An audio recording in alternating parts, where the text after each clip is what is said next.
xeexal Sénégal bu ma paree ma dem tëddi nelaw c'est fini damay jël sama temps nag xeexal Sénégal et je pouvais faire le mauvais choix yéen ñiy wax je pouvais faire le mauvais choix kan moo ma mënal dara j'ai 49 ans man su ma demoon defi lu ma neex kan moo ma man kan moo ma moom moi je me suis battu avec le gouvernement des États-Unis je les ai battus en justice ma xeex ak gouvernement Sénégal ma duma leen justice ngeen defee ne benn almaami jàll buy wax à Makakoli Bantan me dérange ça me dérange pas moi les gens m'ont insulté matin midi soir lu ma wàññi lan la ma wàññi seen saaga yi tax na gënuma leer est-ce que leeruma wax leen leeruma sikkim bi leerul naayisul mbaxane bi nekkuma ci oto bu yaañ ndekki ba suur lay def di naan café nag Starbucks arrêtez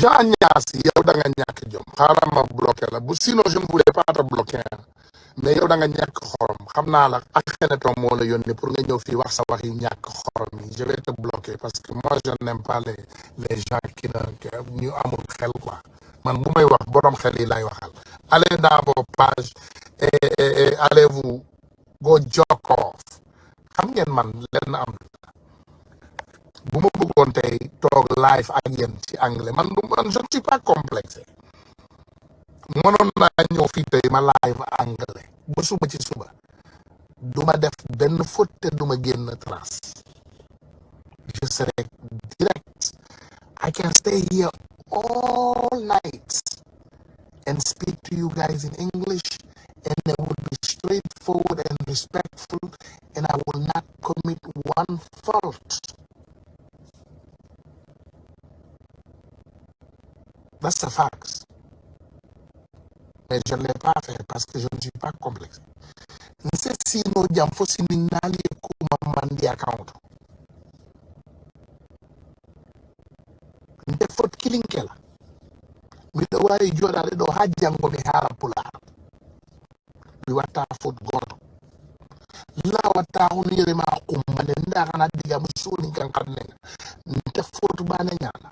Je peux rester ici jusqu'à demain vous parler en français. Je ne commettrai pas une faute. Wala bu ma ko commettre tamit di nga gis ne faute bu mineur la. Man naa fi toog ma lakk leen 20 lakk dara du ci dindi.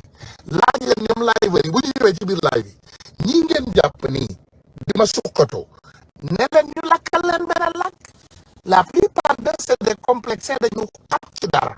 dañ leen tënk ci dara seen xol yi ñoo xat mënuñu supporter un Tounkara qui vient il a sa vie sur normale et il se bat pour son pays ils ne peuvent pas le supporter et c'est de la méchanceté loolu méchanceté la dinaa ñëwaat de parewuma de ndax xam naa ne tey coupe du monde la Maroc mi ngi jouer moom mooy ñëw waaj a joué ni ak Portugal damay dem supporter sama xaritu marocain yi ndax mënuma leen bañ a seetaan ndax dama bëgg football mais dinaa ñëwaat le président Ousmane Sonko il veut le sacrifier mes frères et sœurs Ousmane Sonko dañ ko bëgg a am luñ ko takkal procès moral boo xoolee ku mel ni Nabou Dash dañ koo yónni boo xoolee ku mel ni sama waa ji Kaliphone dañ koo yónni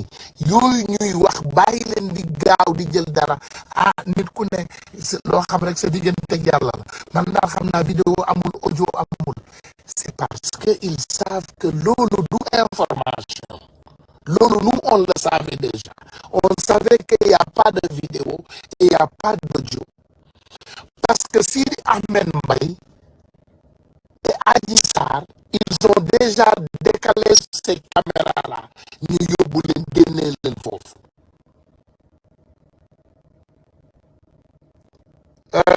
Sambou Fourgaz, il dit tu as une faiblesse devant les femmes. Alhamdulillahi Rabbil Alamin. Ma maman est une femme, ma femme est une femme et j'ai des filles. Alhamdulillah, alhamdulillah. C'est le prophète Mohammed qui nous l'avait dit. Il a dit aie pitié des filles. Merci beaucoup pour connaître. Parce que si, par exemple, tu penses que ma faiblesse, ça va me laisser marcher quelqu'un sur ma tête, tu te trompes lourdement. Je ne le ferai pas. Si tu veux prendre cette affaire de Gabriel Khan, tu la multiplies, il a une faiblesse. Arrêtez ces manipulations. Je suis une personne de bonne foi. J'ai une faiblesse avec tout le monde. J'ai une bonne foi. Voilà. Maintenant, si vous voulez prendre mon foi et le changer, venez le changer. J'ai une bonne foi. Et Dieu, Ya Allah, merci pour le foi que tu m'as donné. Pour que je puisse partager avec mes frères, pour que je puisse sacrifier ma vie pour les autres. Merci beaucoup, Dieu. Ne manipulez pas les Sénégalais. Cette bonne foi ou cette faiblesse n'a rien à voir avec l'appel de Gabriel Khan. Je n'étais pas faible. J'ai demandé des questions qui peuvent faire avancer notre combat. Gabriel, est-ce qu'Adji Sarr était enceinte? Elle a dit devant tout le monde, mon petit bop weddil na ko bopam. Elle a dit ça, vous avez entendu? J'ai demandé des questions.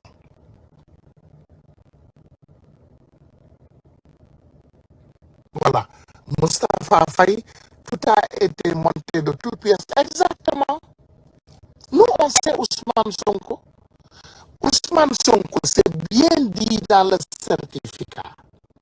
Il n'y a pas eu de viol, il n'y a pas eu de sexe, il n'y a rien, il n'y a nothing. Nothing.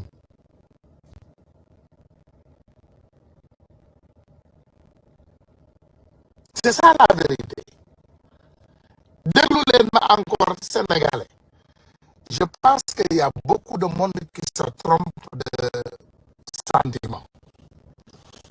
Ousmane Tounkara,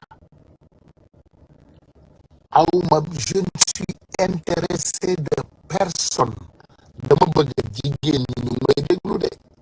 Ils me connaissent pendant des années. Je ne suis intéressé de personne dans ces réseaux sociaux. Amul kenn ku ma fi seqal wax bu ñàkk fayda.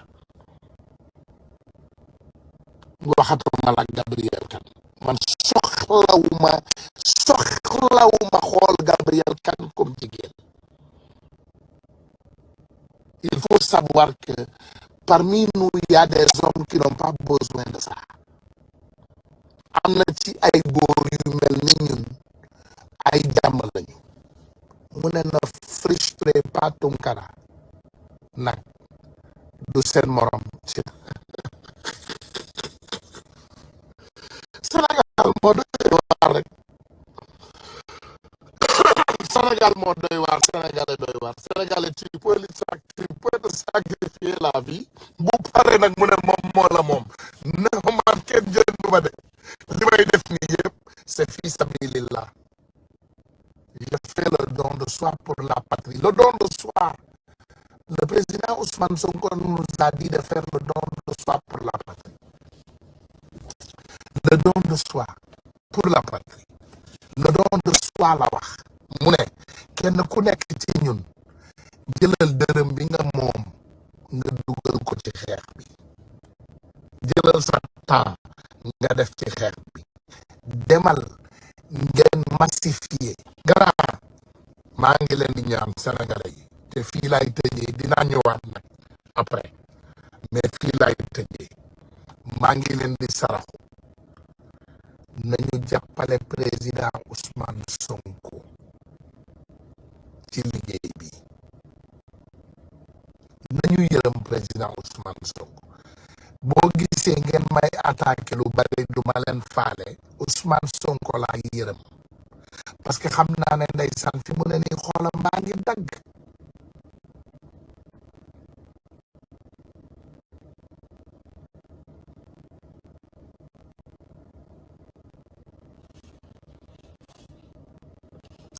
mu ne tu taquines les kémites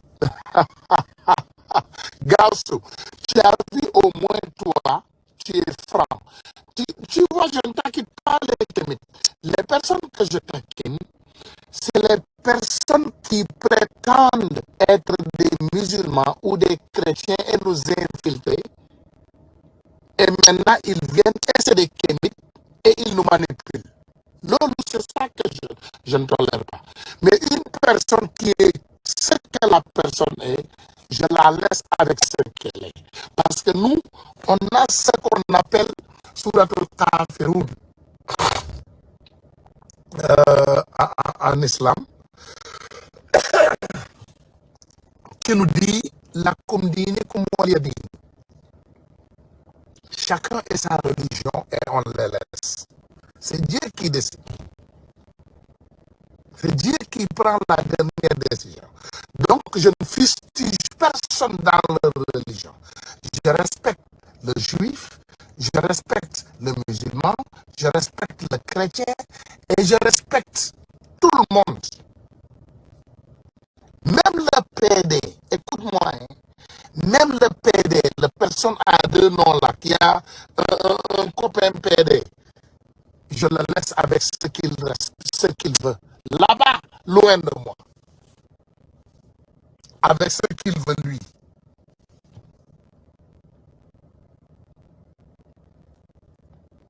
Moi, je suis humain. Je suis un être humain. Moi, je suis un être humain. Nit la rek, duma malak. Je travaille.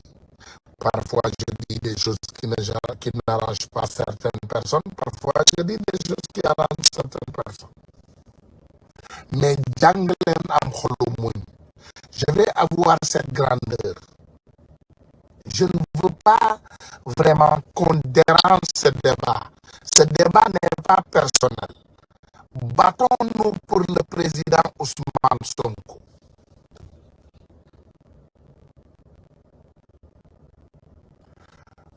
Arrête de parler sur vos alliés. Tu risques d'affaiblir le combat. Non, non, non. Abdou Diédhiou, je ne parle pas sur mes alliés. Moi, je parle la vérité. La vérité, c'est ce que Dieu veut.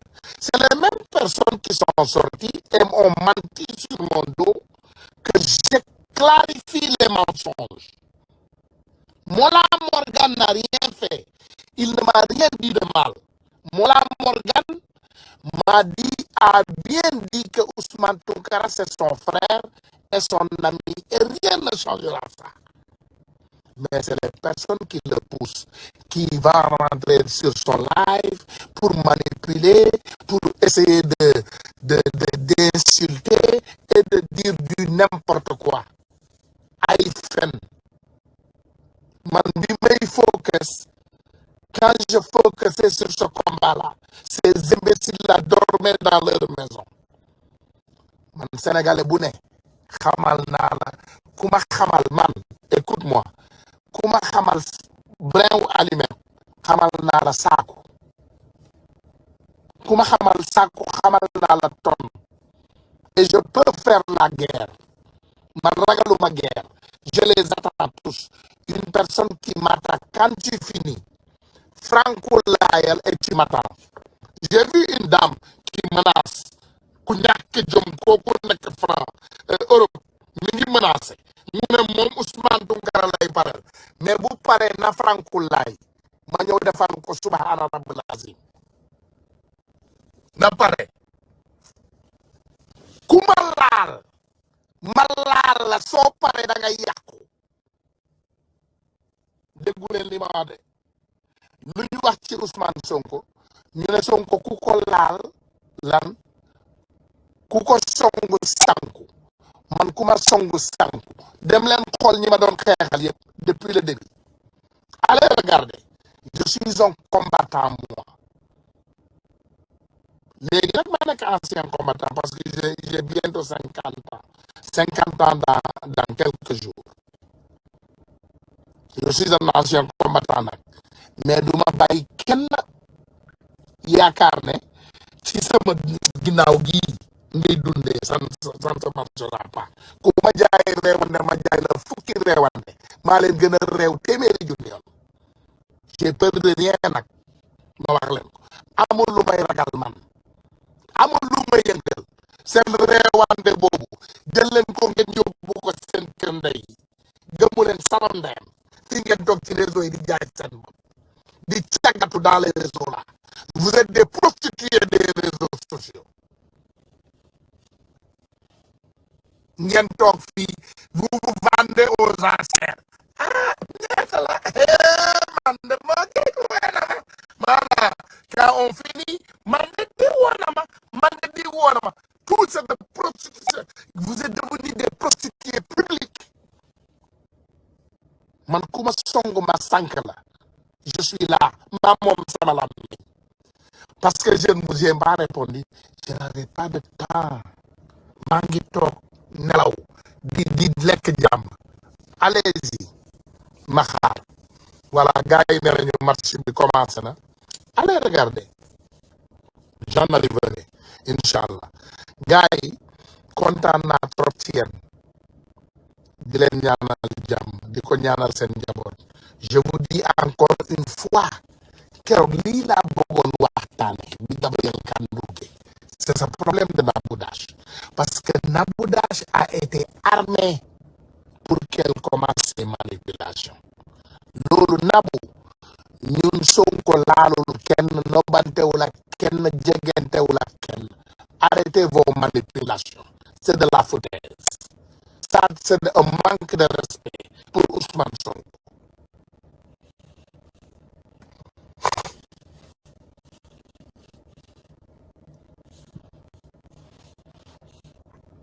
c'est ça la vérité arrêtez de manipuler les gens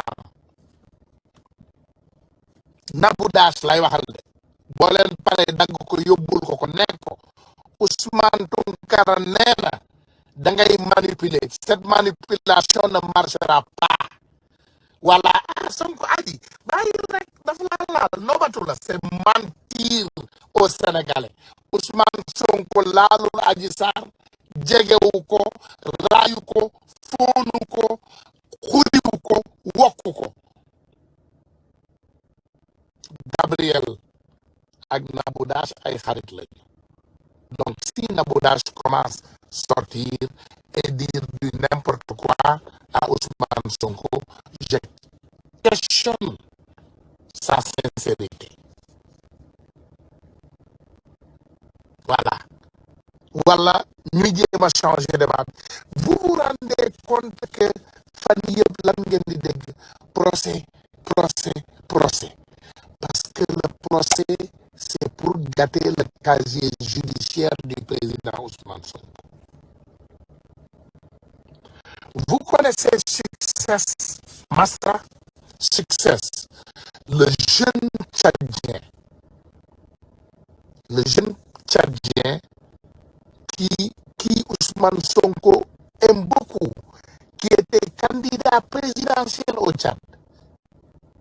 Il est ici aux États-Unis en réfugié. On l'a cherché du Tchad.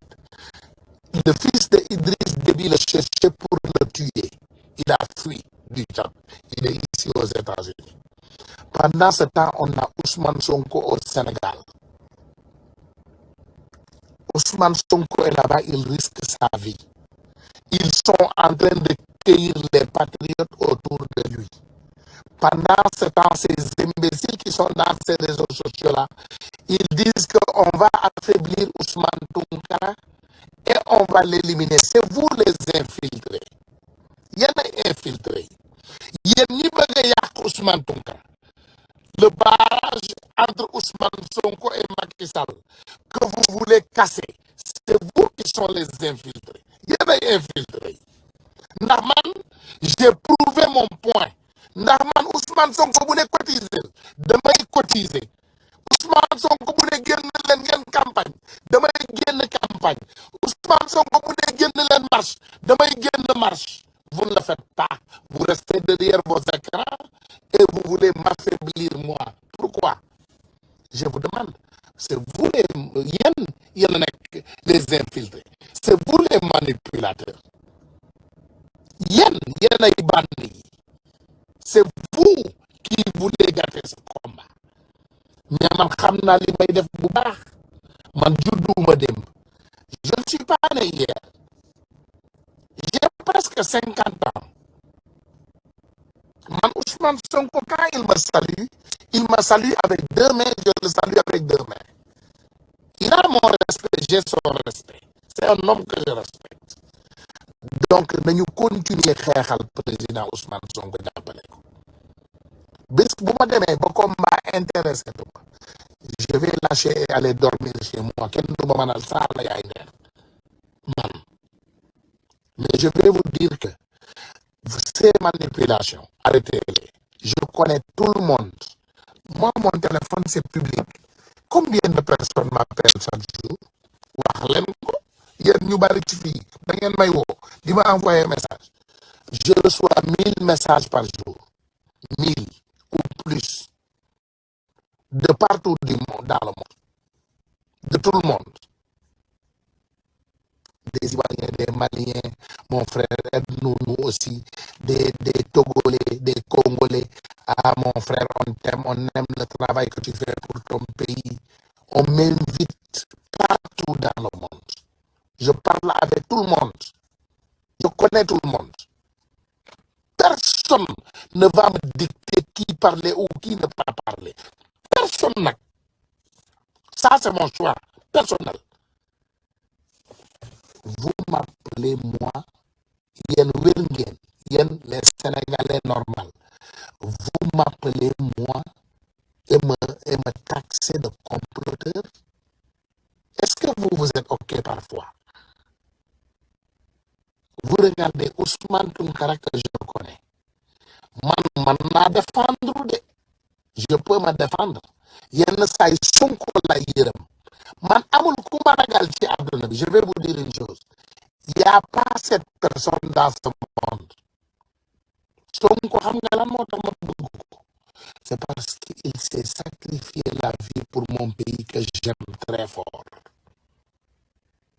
Il a mis sa vie en danger pour mon pays. Sonko a attaqué au cœur des banditismes de mon pays. C'est pourquoi je l'aime. C'est pas que je l'appartiens. Encore une fois. Je n'appartiens pas au président Sonko. C'est moi qui l'aime.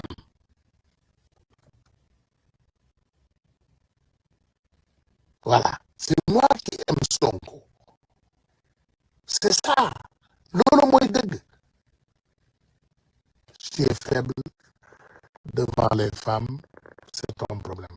Et Sambou, encore tu viens, tu écris ça. Arrêtez ces choses-là. Respectez-moi. Moi, je respecte les patriotes. Je remercie aussi mes frères patriotes qui m'ont soutenu. Nafek et les neutres qui sont cachés aussi, je vous félicite. Comme Nalen. Je vous connais tous. Coow bu amee da ngay gis ñu bari dañuy dem laqatu fale ñu seetaan ma ñu ne ah c'est notre opportunité ils vont tuer Ousmane Tounkara. Comment vous pouvez aimer Sonko et combattre Ousmane Tounkara? 90% des jeunes que vous voyez aujourd'hui dans ces réseaux sociaux, c'est mes frères, c'est mes amis. Exemple parfait, Anan TV, Cheikh Anne. Ça, c'est mon petit frère. Anan TV. Des personnes comme ça, c'est nous qui les avons introduits à ce combat. Combat, oui, on a amené les gens et on les a présentés à ce combat. Et ils ont aimé le combat parce qu'ils ont vu notre amour pour notre pays. Mais vous êtes lâches. Aujourd'hui, c'est moi. Demain, c'est qui? Demandez-vous la question. Payman là. Soubakan là. Demain, vous allez faire face à qui? Demain, vous allez insulter Sonko. Combien de fois j'ai sauvé Sonko? Je vous ai dit, il faut croire à notre leader. Respecter notre leader. Tu ne peux pas mettre quelqu'un devant et tu questionnes ses décisions. Sonko, quand Sonko a fait ceci, vous l'insultez. Tout ce que Sonko a fait, vous l'avez fustigé. Et je me suis resté droit dans mes bottes. Et je vais continuer de rester droit dans mes bottes. Ça, c'est un choix. Je ne suis pas peur. Damay bëgg nit ñu bari xam ne bu may ne Sonko Sonko Sonko, moi j'ai pas besoin de qui que ce soit pour exister, parce que j'existe avant qui que ce soit. Je veux, moi, man dama indi sama doole jàppale Sonko. Voici la différence entre moi et beaucoup de patriotes. Moi, je me suis créé, j'ai créé mon networking et je suis venu avec mon networking pour supporter le président Ousmane Sonko. Je ne fais pas partie de ces Sénégalais importants devant qui sont venus et qui ont déjà vu le président Ousmane Sonko installé et Sonko y'a fini pour que les gens les regardent. Moi, je ne suis pas de ce genre. Ngelaw yóbbaale ma dara fokkul samay bët. Man, j'ai créé mes réseaux et je suis venu supporter le président Ousmane Sonko. Je ne suis pas assoiffé de fame, de fame. Donc, je ne suis pas assoiffé d'être vu. Je n'ai besoin de personne pour exister. loolu mooy dëgg dañ ngeen déglu ku mel ni Nabou Dash mënuma teg live Nabou Dash. Je ne peux pas mettre le live de Nabou Dash. Je ne peux pas le mettre parce que Nabou Dash, il s'est permis de marcher dans nos cerveaux. Elle est très suivie, les Sénégalais la connaissent. Nabou Dash, c'est une amie intime de Gabriel Kane. Maman Gabriel Kane nii la, c'est des meilleurs amis. Elle marche dans nos cerveaux. Dès que ngeen fi Nabou Dash bu ne na ma tata Marème woo. Nabou Dash, elle est dans son travail. Nabou Dash mi ngi def liggéeyam.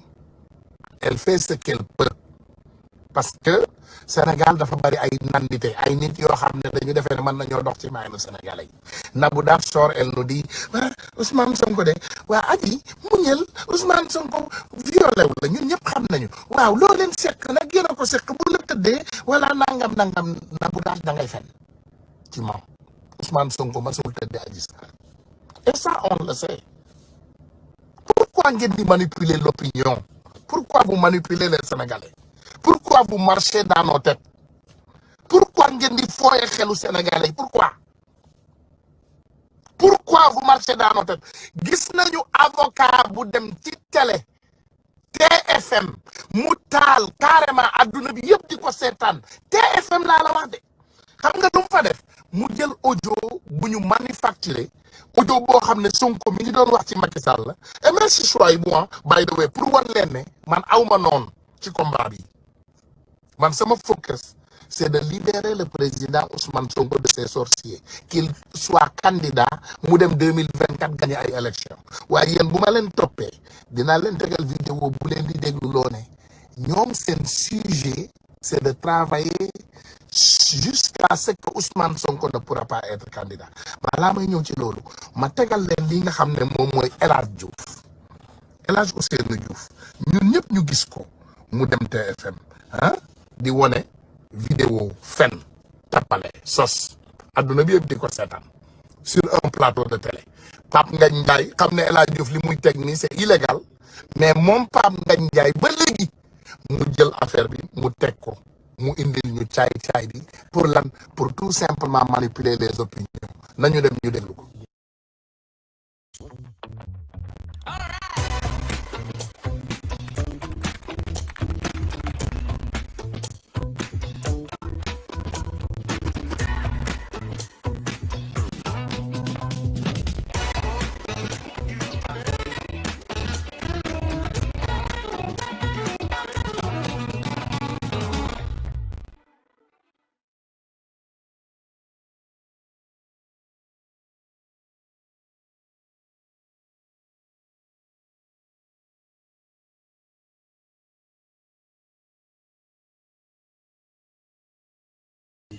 voilà jërëjëf Souaïbou voilà lii boo ko defoon man ci sama audio yi dina ma neex lool xam ngeen audio yi ñu dagg wala yi ñu debedaax xam nañ ko ñëw leen bismillah. dafay indi benn vidéo boo xam ne démb Taku Show bi Maître El Hadji Diouf waxee ba pare. Taku Show moo doon tontu Maître El Hadji Diouf ci internet bi. Taku Show waaw. bul fàtte ni 6 mois ci ginnaaw. coow lii Maître El Hadji Diouf yenn yóbbu ko ca TFM naan déglu li Sonko wax.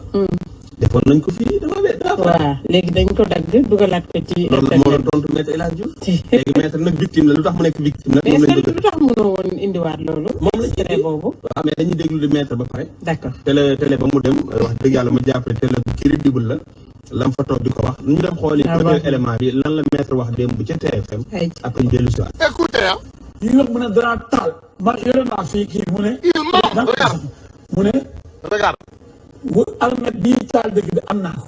déglu leen lii regardez ça.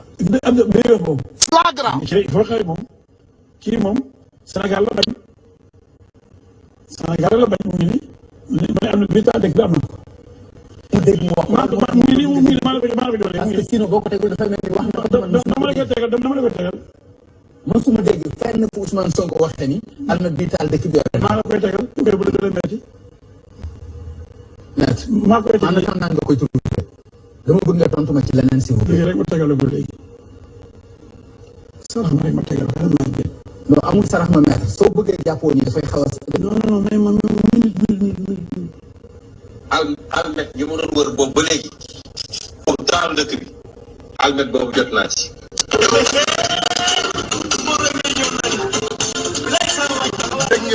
dégg ngeen lii léegi ñëwaat leen loolu la Maître yaa ne woon démb yóbbu ko ca télé boobule jàkkaarloo Pape Ngagne Ndiaye gannaaw ba nag ñu indi leen vidéo bi nga xam ne mooy vidéo vrai bi defoon nag fii ci Walfadjri mais xam nga Maître nag ndax da ko gisut wala ndax day dof-doflu wala da ko rëcc ñu dem ci dellu si waat mu noonu li mooy daggitu vidéo bi nga xam ni moom lañ gis ci internet bi partout ñu di ko partagé ñu ni daal waa ji wóoratul am na sax ay tiktokers yi ma gis ñu jël ko comme duo di wax ni kër ay la yéen ki Sénégal doon jublu ko bëgg koo fal ay mbiram wóoratul ñun nag dem nañ jeexi ba gis vidéo vrai bi fan la wax ji commencé sax ba léegi ñu àndandoo dem xool wax ji fan la commencé après ñu jëli si waat. Coupe d'Afrique moment fort la temps fort la pour la jeunesse de ce pays waaye Macky Sall gagné Coupe d'Afrique de peuple sénégalais moo gagné Coupe d'Afrique bu ko kenn askanale donte mooy président de la république dinañ ko def félicitation waaye kenn ku nekk ci ñun war nañ ko wax mu naan félicitation parce que kenn ku nekk supporté nga ñaan nga encouragé nga ñett nga ci kanamu télé bi nga footballeur yi nag waxuma seen affaire mais comme temps fort jeunesse bi la mu ne am naa almet yi ma doon wër boobu ba léegi pour temps dëkk bi almet boobu jot naa ci voilà mi ngi noonu Fatou Seye Ndir élément bi mi ngi xam nga lii yaatu la lii mi ngi ne xam nga lii mooy lâcheté ci société grand monsieur Abdou Diédhiou Kasumay maa ngi lay ziyaare bu baax mais Abdou ne fait pas d'erreur de communication moo tax ma épinglé la je n'ai absolument pas fustigé une personne dégguloo ma benn yoon ci sama biir kàddu yëpp ma fustigé Mollah Morgan donc parfois il faut faire attention à ce qu'on dit parce que day rediriger débat foo xam ne nekku fa xam nga yow ku lire sa commentaire bi day ne Ousmane Tounkara est en train de fustiger Mollah Morgan un petit frère qui m'appelle qu'on parle chaque jour. Je te dis, Moula Morgan et Ousmane Tounkara, ils s'entendent chaque jour. Presque 1 heure de temps. C'est mon petit frère. C'est quelqu'un que je respecte. C'est quelqu'un qui fait son travail de sa manière. Et moi, je fais mon boulot de ma manière.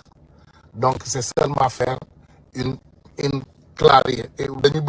clarifier pour encore Moulin.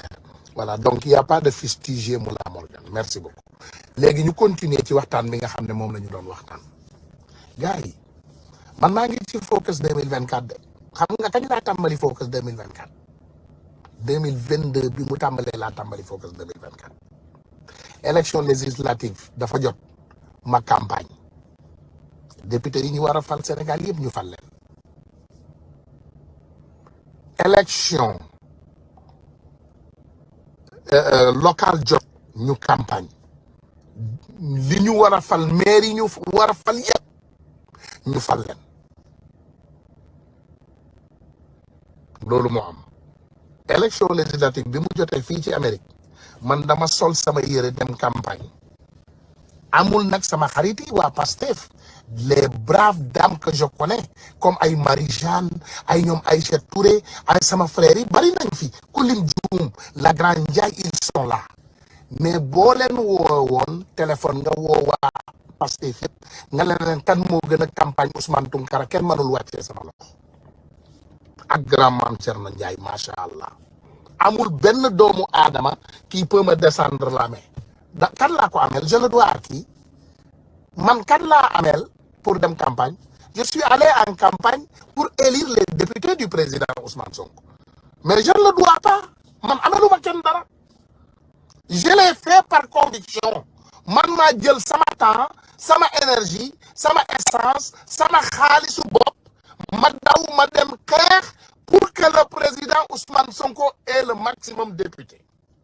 et Yewwi Askan Wi loolu kan moo ma ci fekk ku ko mën a dindi waxal quand on appelle aux cotisations damay dem ma cotiser parce que c'est ce que le président Ousmane Sonko a besoin dafa na ñu cotiser la dernière fois c'est le samedi passé le samedi passé la ñu doon def fundraiser ma dem yàlla dimbali ma woo sama benn xarit bu laa biir ma ne ko kaay nga laawee ñu biir écoutez-moi un patriote ma woo ko ma ne ko diw mu ne ma waaw ma ne ko kaay nga laawee ñu biir viens nous assister à notre fundraiser il est venu il a donné 9000 euros écoutez-moi 9000 euros parce que yéen ñi nekk Europe laay waxal euro ak dollar presque nii la léegi tête à tête il a donné 9000 $, 4000 et l'autre 5000 promis 9000 $, et moi je donnais 1500 $, 500 et 1000 promis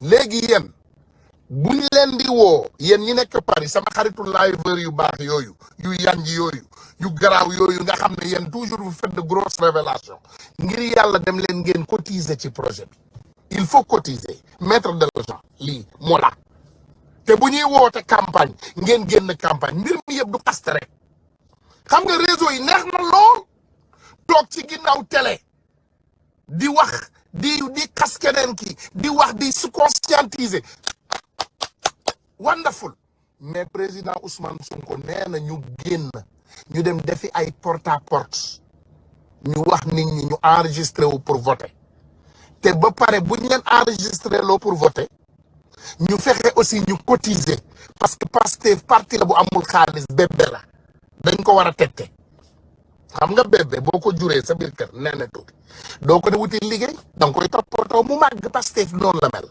c'est un petit parti politique aujourd'hui qui est devenu un grand parti politique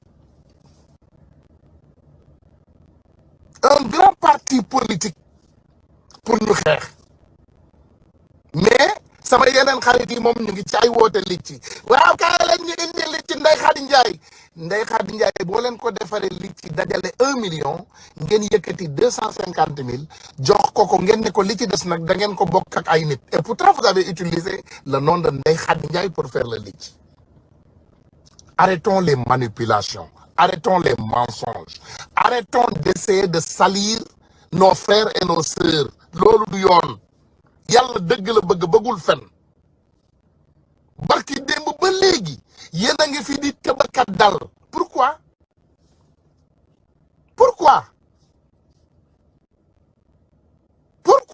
barki démb ba léegi ngeen nekk ci sama der bii man lu ma leen amee je dois quoi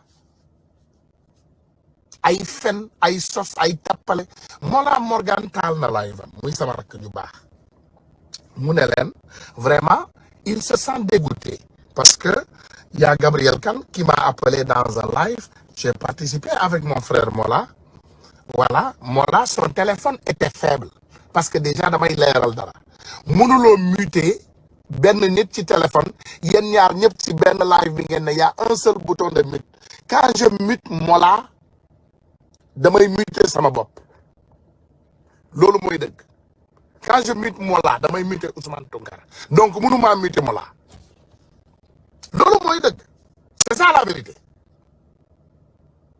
léegi naka la ñuy jëlee ku mel ni Mollah ma yor ko ci ab live ñu indi ku mel ni Gabriel Kane woote ci live vous me dites que vous les Sénégalais vous me dites les mêmes Sénégalais qui parfois je vois ils invitent des personnes de tous bords et ils parlent avec des personnes de tous bords ils me disent pourquoi Gabriel Kane a appelé ton téléphone sama téléphone yéen a koy fay c'est vous qui payez mes factures c'est vous qui venez chez moi et payez mes factures c'est vous qui allez me dire avec qui parler avec qui ne pas parler avec qui maanaam yéen a may wax du may dundee sama àddina daal j'ai 49 ans je vais laisser mes petits frères et mes neveux et mes fils me dire comment vivre ma vie je vais vous laisser oto bii ma jënd xam ngeen lu muy jar $100,000 kan moo may jox $100,000 ci ngeen envoyez-moi $100,000 allez-y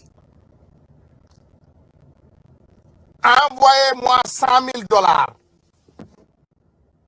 donnez allez-y envoyez-moi $100,000 j'habite dans un titre foncier bëgguma parparloo bëgguma am na loo xam ne mënuma ko woon Sénégalais yi parce que bëgguma xam nga bëgguma mel ni damay puukare ndax yàlla bëggul ko puukare vous allez me donner l'argent non vous allez me changer la vie non tout ce que vous allez faire vous allez rester derrière vos écrans critiquer waa Ousmane Tounkara pourquoi Gabriel Kane woo ko yéen a ma moom yéen a ma moom j'appartiens aux Sénégalais je ne suis pas d'accord avec Gabriel Kane boo ko wooyee 3 heures du matin dina la ne Ousmane Tounkara c'est mon ennemi moom nee na man ennemi am numéro 1 la parce que man mënuma ànd koo xam ne da ngay comploter sur le dos des Sénégalais et j'ai dit à Gabriel Kane clair et net je pense que toi tu es la plus grande comploteuse du Sénégal parce que Adji Sarr tu ne peux pas être derrière elle avec les mensonges manuloo nekk ci ginnaaw Adji Sarr ak ay fen j'ai invité Gabriel Kane pour qu'on demande des questions très précises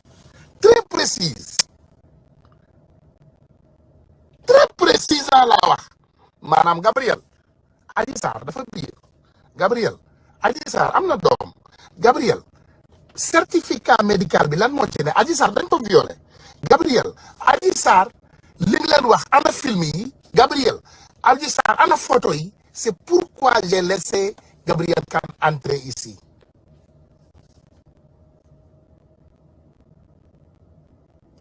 vous pensez que j'ai laissé Gabriel Kane entrer ici pour que ma def ko lan ma sauver ko quoi ma ne ko voilà Sénégalais Gabriel Kane dugg na léegi baal leen ko bu leen ko dóor waay non le jour que Gabriel voudra faire ça elle n'a qu'à appeler les Sénégalais Natal Live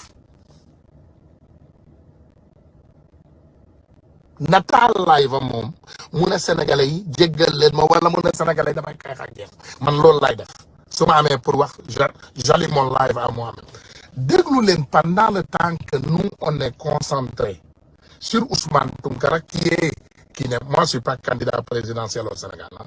Je ne serai rien au Sénégal donc attaquer Ousmane Tounkara c'est presque peine perdue parce que man xëccewuma ak yéen léegi écoutons ensemble ce qui est les réelles paroles de suñu frère Pape Ndiaye de Walfadjri il a am na loo xam ne daf ko wax ça m'a choqué allons-y.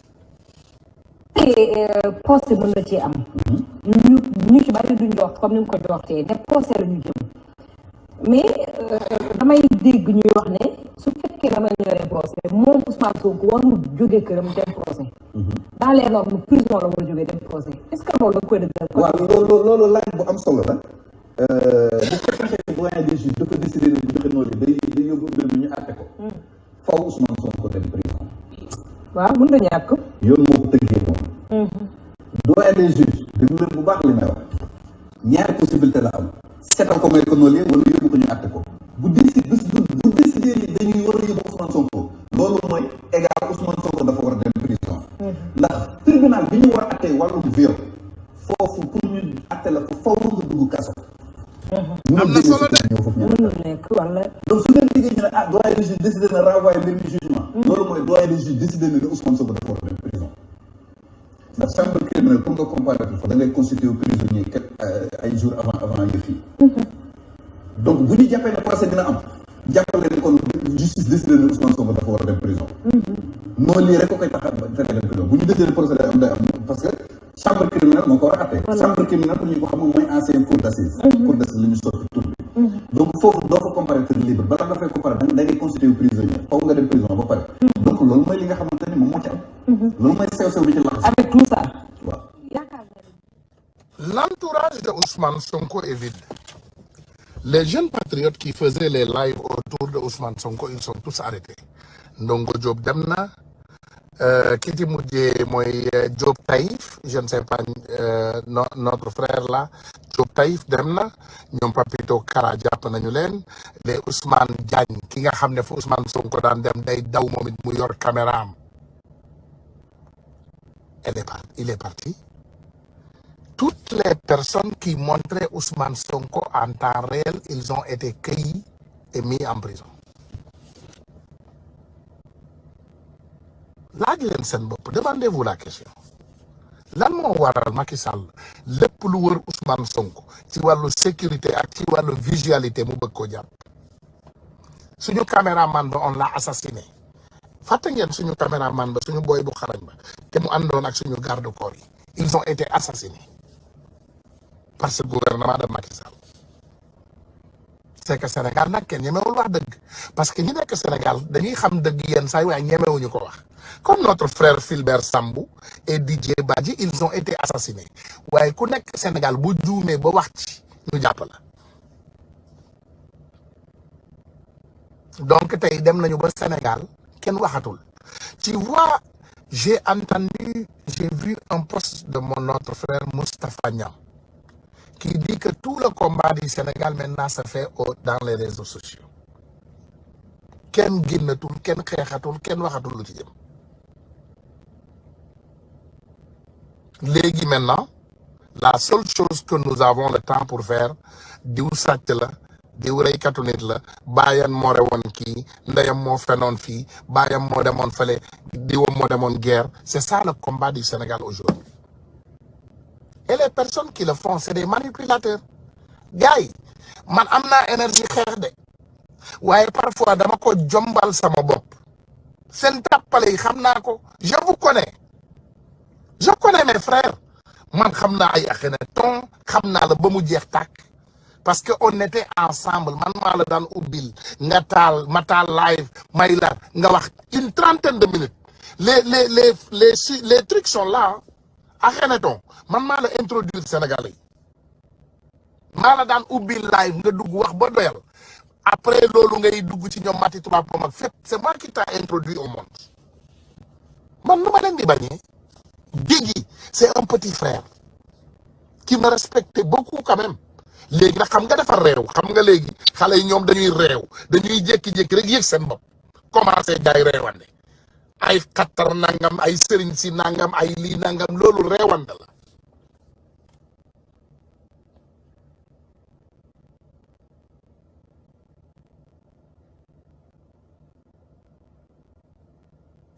je n'ai rien à justifier Jean Niassi je ne dois rien à personne je ne justifie rien xam nga man comme sénégalais yéen da ngeen am xatar di bëgg bu nit ñi waxee rek ngeen tëb di dal c'est pourquoi vous m'entendez je me prononce de ces choses je n'ai rien à justifier man awma saala yaay ndeer bu ma ameel sénégalais est-ce que xam ngeen ma ndee naa la laaj leen suñu xarit yi nekk Amérique ñu wax leen je suis un de ces Sénégalais fii ma dëkk sax amul africain donc du ma fëgg di buntu kenn ne may ma xorom et diw am nga fa tuuti diwli na soble des na jamais bu ma paree xuloo ak yéen nii damay dem defi dibi damay dem taali sama fuur bii ci biti étalé ko ba mu nice def dibi Sénégal maa ko dàq ci dëkk bi ku ñëw ku bëgg a lekk ñëwal je te le donne man dëkkuma sax fu Sénégalais dëkk mi ngi je vais vous dire ils ne sont pas là voilà je ne suis pas là avec les Sénégalais ma wax leen voilà je suis là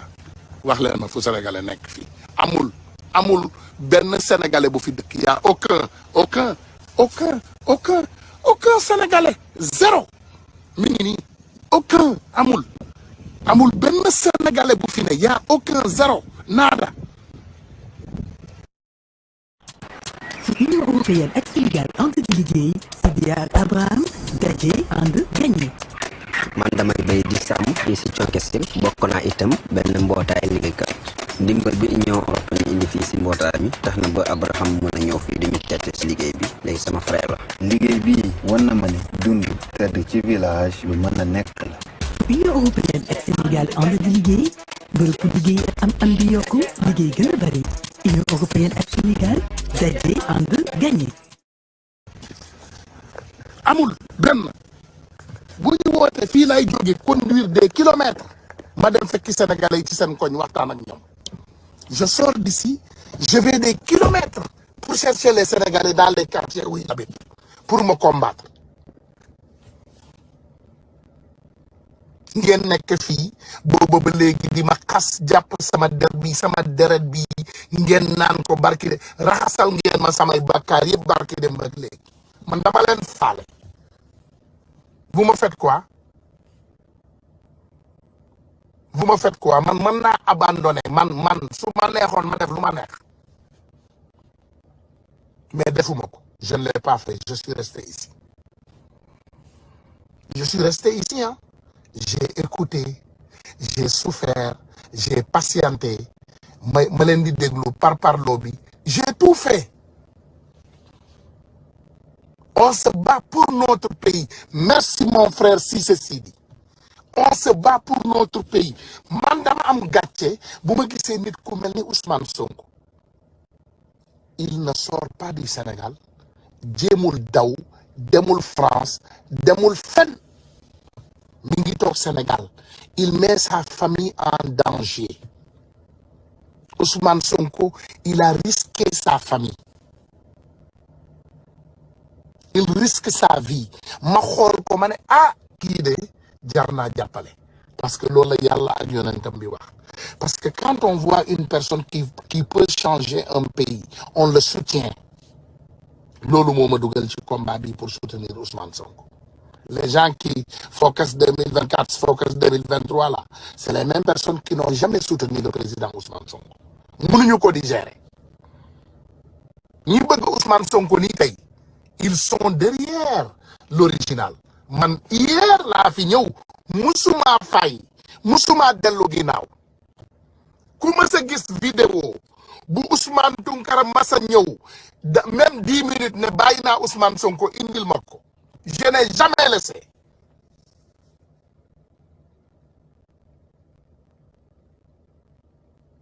man musuma lâché ku am vidéo indil ma vaar fu Ousmane Tounkara masee génn ci 7 ans yi passé 6 ans yi mu ne bàyyi na Ousmane Sonko am na ñuy différence de xaw ma Angleterre ak yeneen ay jigéen bis bu ne ñu bàyyi Ousmane bàyyi naa Sonko bàyyi naa ko billaay bàyyi naa Pastef bàyyi naa leen ay ndaa fekk ngeen rekkentu nit sa reewande ak silib boobu nga jël wekk ko nga ne man nga ko sa silib bi demal solal ko sa waa kër wala nga solal ko sa baay ay doomu xaram ngeen man du ma seen morom silib man sama silipu jàmbaar la man taay fiin laa man damay wëkkaaw ama meen ni nga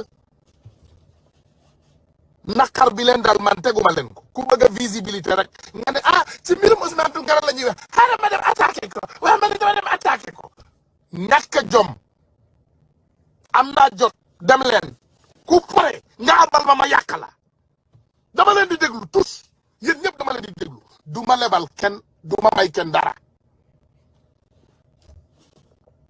dinaa xeexal président Ousmane Sonko soo leen bëggee yéen ñi ko bëgg ñu continuer xeex waaye boo leen yaakaar ne ce combat sera sur mon dos moi ça ne se fera pas. J'ai amené des milliers de jeunes dans ce combat j'ai amené des milliers de Sénégalais dans ce combat man damay dox sax ci mbedd sama papa yi ak sama yaay yi di ma arrêté ci mbedd bi waa Tounkara naka Sonko ñu ne ma tàllalal sa loxo ma ñaanal ko bismillahi rahmani rahim wa rabbana atina fi dunya alhasana fi l'akhirati hasana wa qina azaban nar wa rabbana la tuzigh qulubana ay pas ay mère.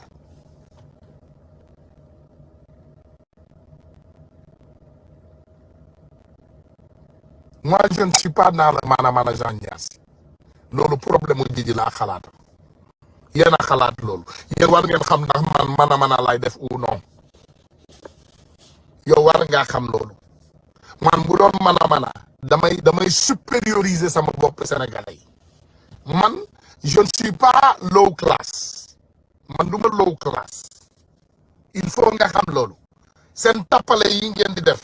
seen affaire kémit yi ngeen bëgg a indi ci réseau yi parlo yi bàyyi leen ko lii yëfu naa fekk la bu dee man mana laay def xam ngeen ko est-ce que mas ngeen maa dégg ma ñëw maa inventé lii mii maa fi nekk waa maa yor fii maa poñe fii maa teg fii arrêtez ça c'est du banditisme c'est la lâcheté bàyyi leen soxor lii ngeen di def maa ngi koy gis ku ne posté Tounkara a trahi Tounkara a parlé Tounkara j'ai trahi qui dites-moi qui j'ai trahi xam nga nit nag booy wax mbir da nga koy wax mu yenu maanaa je reçois des appels waaw Tounkara vraiment tu nous as déçus je t'ai déçu j'ai fait quoi dites-moi c'est normal hein je vous dis xam nga nit nag boo ko waxee loo xam ne def na ko da koy nangu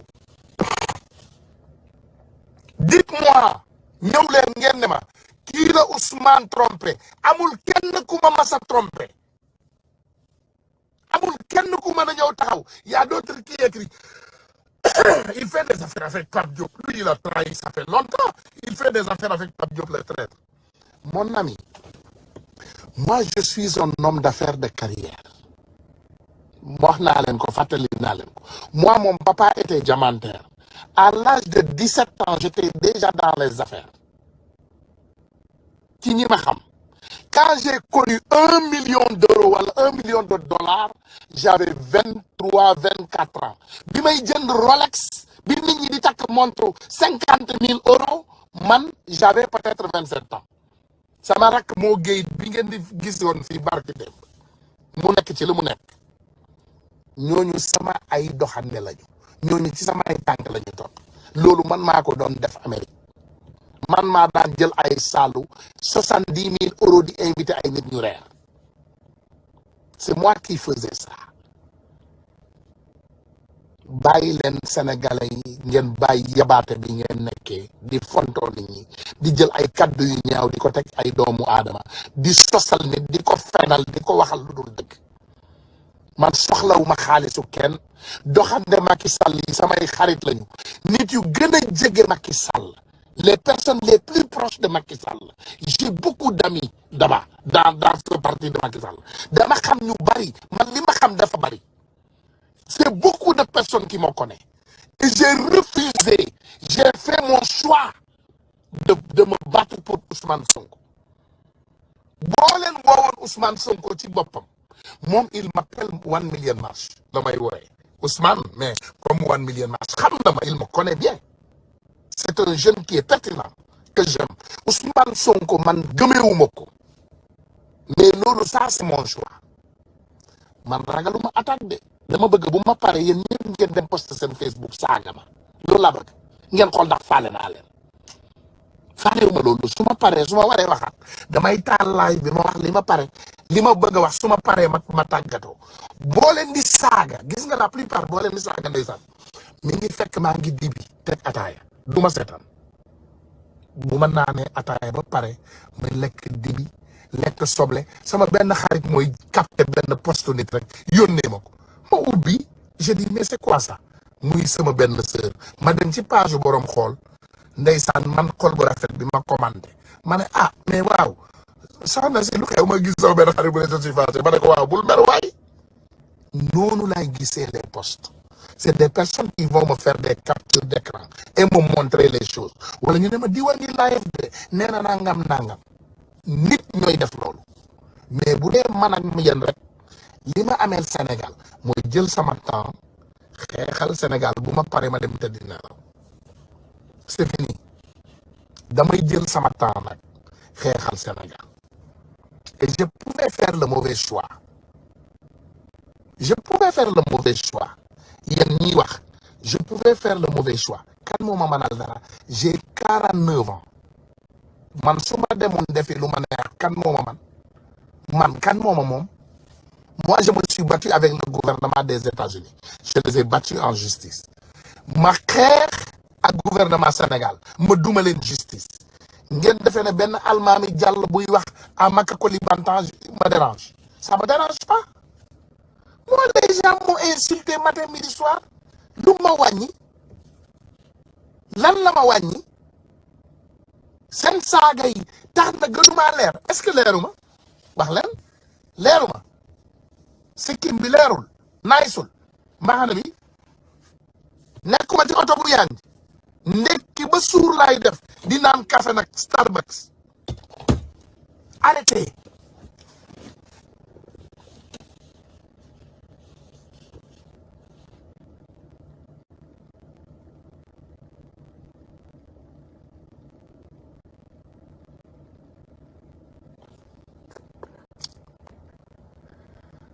Jean Niass yow da nga ñàkk jom xaaral ma bloqué la sinon je ne voulais pas te bloquer mais yow da nga ñàkk xorom xam naa la Akhenaton moo la yónnee pour nga ñëw fii wax sa wax yi ñàkk xorom yi je vais te bloquer parce que moi je n'aime pas les gens qui ñu amul xel quoi man bu may wax borom xel yi laay waxal allez dans vos pages et allez vous go jerk off xam ngeen man lenn am na bu ma bëggoon tey toog live ak yéen ci anglais man je ne suis pas complexé mënoon naa ñëw fii tey ma live anglais ba suba ci suba duma def benn faute te duma génn trace je serai direct I can stay here all night and speak to you guys in English and I will be straightforward and respectful and I will not commit one fault.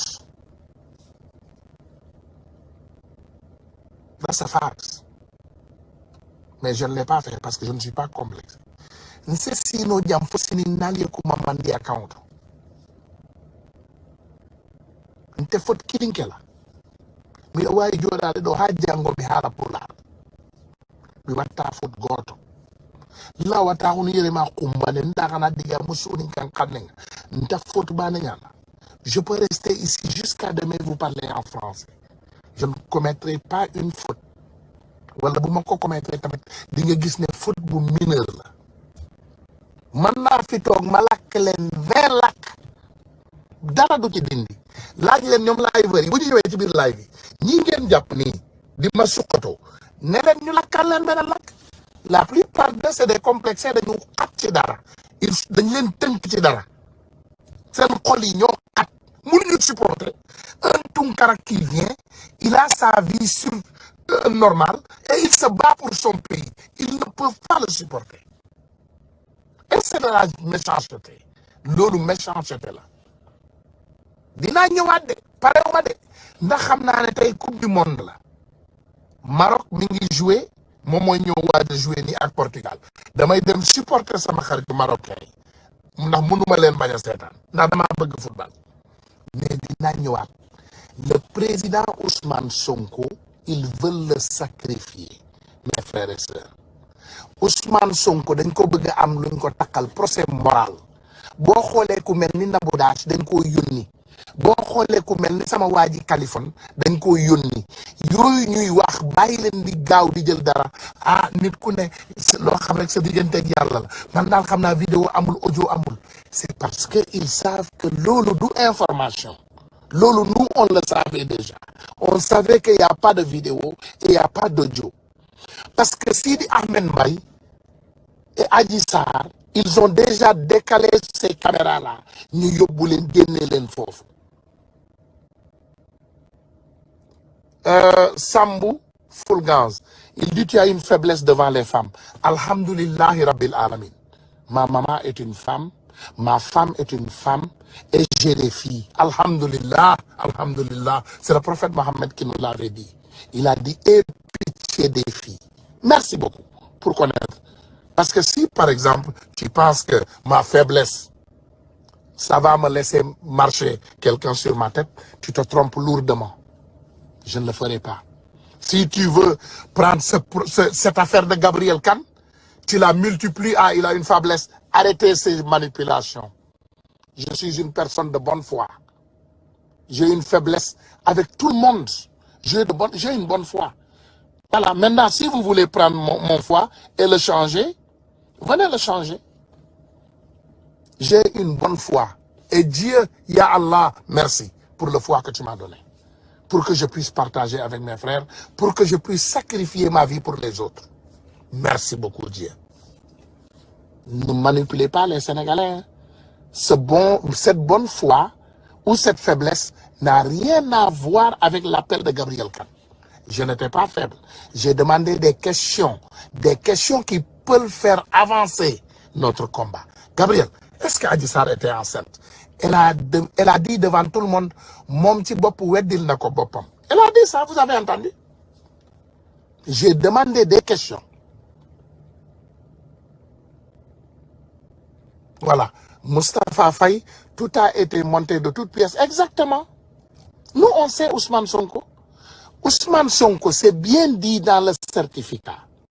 Il n'y a pas eu de viol, il n'y a pas eu de sexe, il n'y a rien, il n'y a nothing.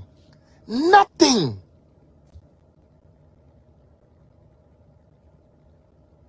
C'est ça la vérité. Dégloulen-moi encore, Sénégalais. Je pense qu'il y a beaucoup de monde qui se trompe de sentiments. Ousmane Tounkara.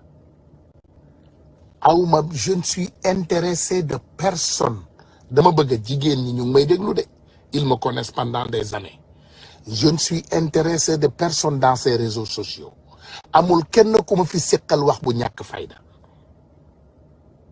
Waxatuma la Gabriel Kane. Man soxlawuma xool Gabriel Kane comme jigéen. Il faut savoir que parmi nous, il y a des hommes qui n'ont pas besoin de ça. Am na ci ay góor yu mel ni ñun ay jàmm lañu. Mu ne na frustré pas Tounkara nag du seen morom ci Sénégal moo doy waar rek. Sénégal moo doy waar, Sénégalais doy waar. Sénégalais tu peux te sacrifier la vie. Bu paree nag mu ne moom moo la moom.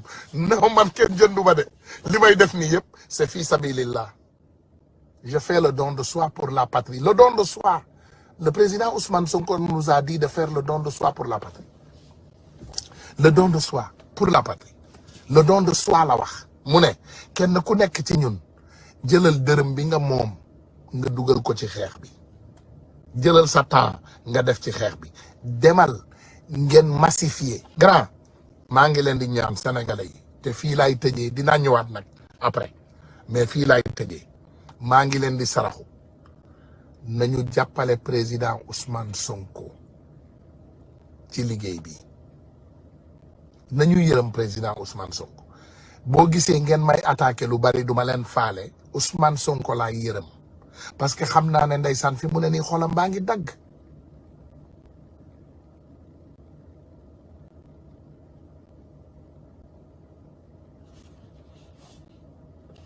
mu ne tu taquines les kémites. Gassou, tu as vu au moins toi, tu es franc. Tu vois, je ne taquine pas les kémites. Les personnes que je taquine, c'est les personnes qui prétendent être des musulmans ou des chrétiens et nous infiltrer. Et maintenant, ils viennent et c'est des kémites et ils nous manipulent. Lolo, c'est ça que je ne tolère pas. Mais une personne qui est ce que la personne est, je la laisse avec ce qu'elle est. Parce que nous, on a ce qu'on appelle Suratul Kafirun en islam, qui nous dit Lakum dinikum waliyadin. Chacun et sa religion et on les laisse. C'est Dieu qui décide. C'est Dieu qui prend la dernière décision. Donc, je ne fustige personne dans leur religion. Je respecte le juif, je respecte le musulman, je respecte le chrétien et je respecte tout le monde. Même le PD, écoute-moi, hein, même le PD, la personne à 2 noms là, qui a un copain PD, je le laisse avec ce qu'il veut. Là-bas, loin de moi. Avec ce qu'il veut lui.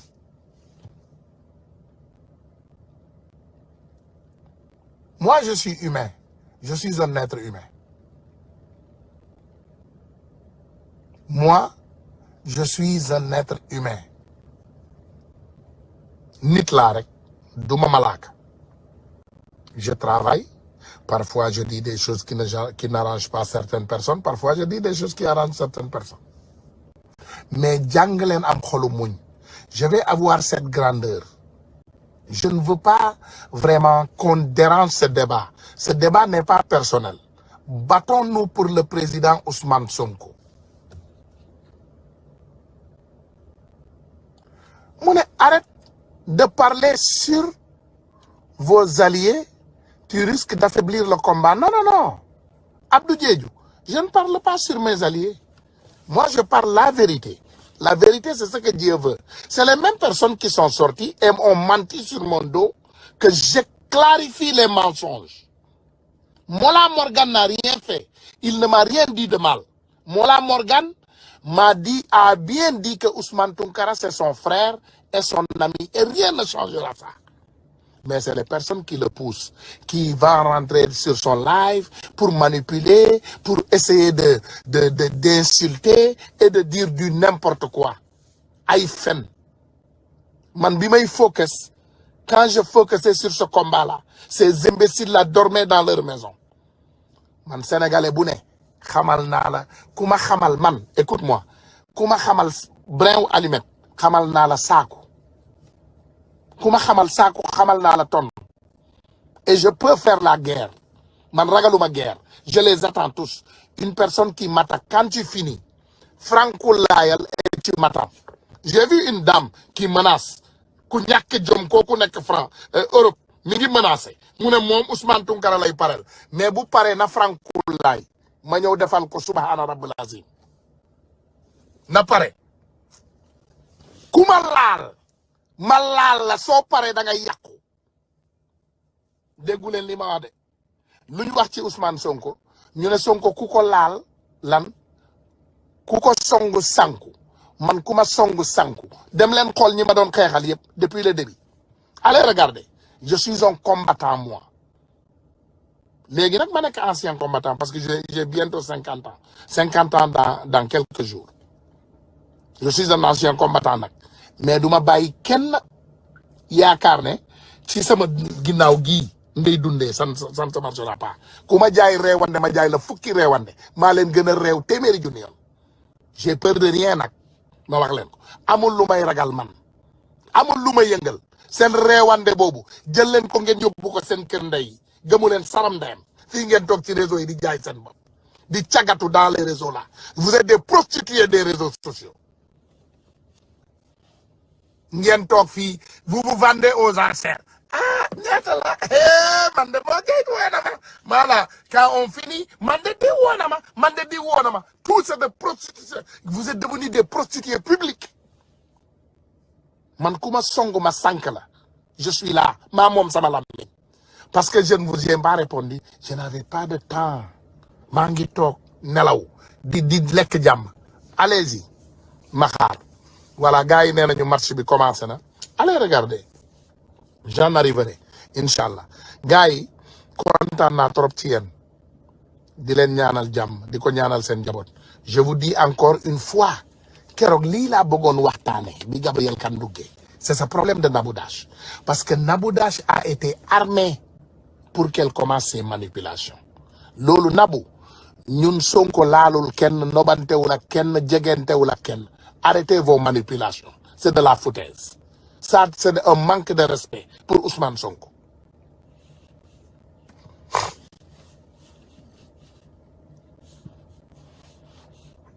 C'est ça la vérité. Arrêtez de manipuler les gens. Nabou Dash lay waxal de. Boo leen paree dagg ko yóbbul ko ne ko Ousmane Tounkara nee na da ngay manipuler. Cette manipulation ne marchera pas. Voilà, ah Sonko aji bàyyil rek daf la laal nobatu la c'est mentir aux Sénégalais. Ousmane Sonko laalul Adji Sarr jegewu ko raayu ko foonu ko xuriwu ko wokku ko. Gabriel ak Nabou Dash ay xarit lañu. Donc si Nabou Dash commence sortir et dire du n'importe quoi à Ousmane Sonko, je questionne sa sincérité. Voilà. Voilà, ñu jéem a changer débat. Vous vous rendez compte que fan yii yëpp lan ngeen di dégg procès. Parce que le procès, c'est pour gâter le casier judiciaire du président Ousmane Sonko. Vous connaissez Success Masra? Success, le jeune Tchadien qui Ousmane Sonko aime beaucoup, qui était candidat présidentiel au Tchad. Il est ici aux États-Unis en réfugié. On l'a cherché du Tchad. Le fils de Idriss Déby le cherchait pour le tuer. Il a fui du Tchad. Il est ici aux États-Unis. Pendant ce temps, on a Ousmane Sonko au Sénégal. Ousmane Sonko est là-bas, il risque sa vie. Ils sont en train de cueillir les patriotes autour de lui. Pendant ce temps, ces imbéciles qui sont dans ces réseaux sociaux-là, ils disent qu'on va affaiblir Ousmane Tounkara et on va l'éliminer. C'est vous les infiltrés. Il y en a infiltrés. Il y a ni Ousmane Tounkara. Le barrage entre Ousmane Sonko et Macky Sall que vous voulez casser, c'est vous qui sont les infiltrés. Il y en a infiltrés. Ndahman, j'ai prouvé mon point. Ndahman, Ousmane Sonko, vous ne cotisez. Demain, cotisez. Ousmane Sonko, vous ne gagnez campagne. Demain, gagnez campagne. Ousmane Sonko, vous ne gagnez marche. Demain, gagnez marche. Vous ne le faites pas. Vous restez derrière vos écrans et vous voulez m'affaiblir moi. Pourquoi? Je vous demande. C'est vous les infiltrés. C'est vous les manipulateurs. C'est vous qui voulez gâter ce combat. Mais man xamna limay def bu baax. Man juddouma demb. Je ne suis pas né hier. J'ai presque 50 ans. Man Ousmane Sonko, quand il me salue avec deux mains, je le salue avec deux mains. Il a mon respect, j'ai son respect. C'est un homme que je respecte. Donc, nous continuons à faire le président Ousmane Sonko. Bis bu ma demee ba combat intéressé tout, je vais lâcher et aller dormir chez moi. Kenn du ma manal sala yaay ndeer man. Mais je vais vous dire que ces manipulations, arrêtez-les. Je connais tout le monde. Moi, mon téléphone, c'est public. Combien de personnes m'appellent chaque jour? Wax leen ko. Yéen ñu bari ci fii da ngeen may woo di ma envoyer un message. Je reçois 1000 messages par jour. 1000 ou plus. De partout du monde, dans le monde. De tout le monde.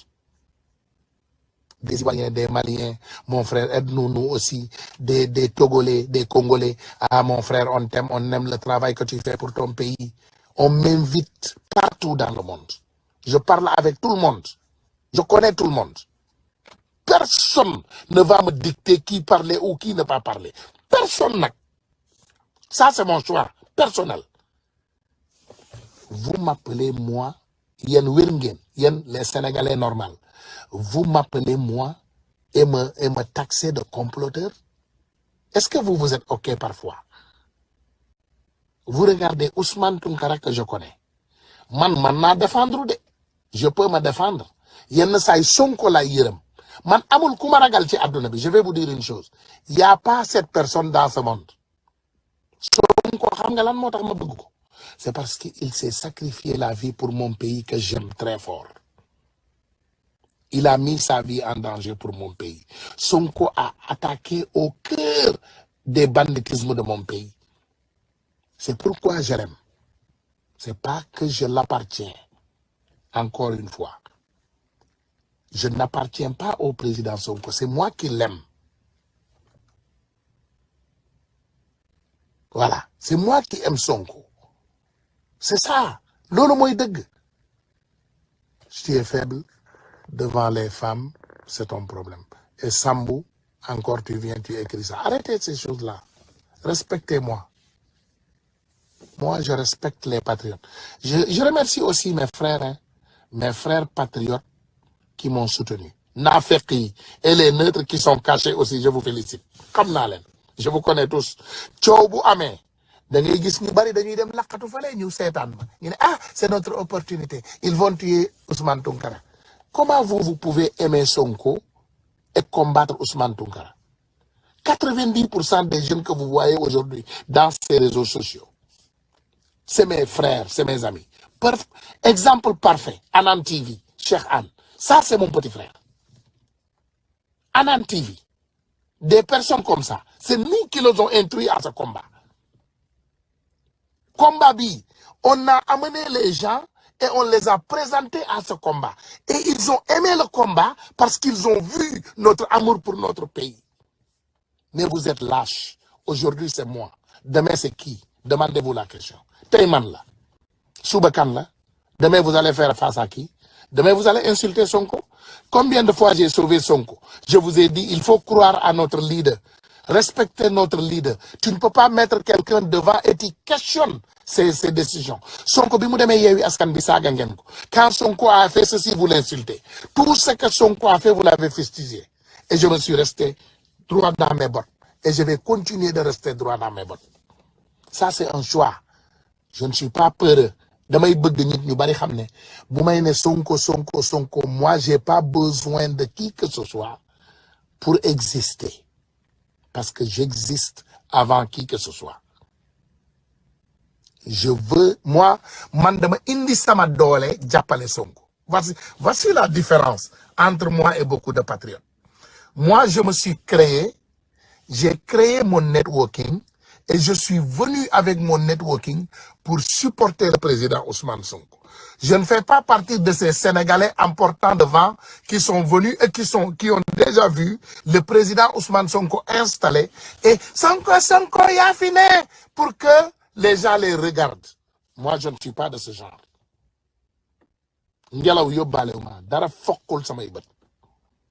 Man, j'ai créé mes réseaux et je suis venu supporter le président Ousmane Sonko. Je ne suis pas assoiffé de femmes, de fame. Ok, je ne suis pas assoiffé d'être vu, d'aider. Je n'ai besoin de personne pour exister. Loolu mooy dëgg dañu leen di débat le mystique ngeen di ko xuloo si seen biir. Non, non, non. Mohamed Lamine Dia, ne faites pas ça. Ça n'a rien à voir avec mystique. On a un peuple immature. Et on a aussi des gens qui sont lâches. Et ils connaissent ce qu'ils font. Xam nañu ce qu'ils font. Ils savent ce qu'ils sont en train de faire.